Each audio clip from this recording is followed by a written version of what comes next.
नमस्कार मित्रांनो, मन धागा धागा जोडते नवा या मालिकेच्या येणाऱ्या भागामध्ये आपण पाहणार आहोत। सुखदा ही सार्थकच्या खूपच पुढे पुढे करत असते। चक्क सार्थकच्या हातामध्ये कॉफी काय देते, सार्थकला बॉस काय बोलते, म्हणजे एवढी नाटकं करत असते की अगदी सार्थकची बायको असल्यासारखाच ती सार्थकवर हक्क गाजवत असते। सार्थकला सुद्धा आता सुखदाच्या काही गोष्टी आवडू लागतात।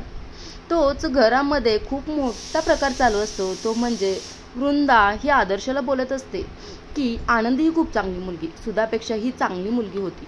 त्यावर आता आदर्श बोलतो, अच्छा म्हणजे तुला आनंदी आता चांगली वाटायला लागली, अगोदर तर आनंदीला तुम्हीच कटकारस्थान करून घरातून बाहेर काढलेले आहे आणि आता तुम्हाला सुखदा वाईट वाटायला लागलेले आहे। जर सार्थकला सुखदा आवडायला लागली तर मी स्वतः सार्थक आणि सुखदाचं लग्न लावून देणार, असं आदर्श आता वृंदाला बोलत असतो। तर इकडे ऑफिसमध्ये सुखदा आणि सार्थक या दोघांची तर बॉन्डिंग खूपच चांगली जुळलेली असते। दोघं एकमेकांशी खूप छान गप्पा मारत असतात।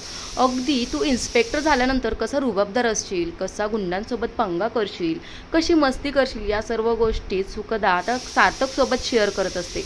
तेवढ्यातच घरी येत असताना लीना काही गुंडांच्या ताब्यात सापडलेली असते। ती गुंडांसोबत हातापाई करत असते।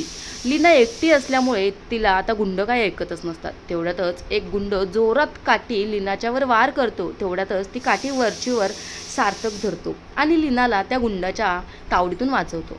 आता तरी लीनाच्या मनामध्ये सार्थकविषयी प्रेम जागं होईल का हे पाहणं अतिशय रंजक असणार आहे। तर सार्थक आणि सुखदा या दोघांचं नातं पुढे कोणतं वळण घेणार?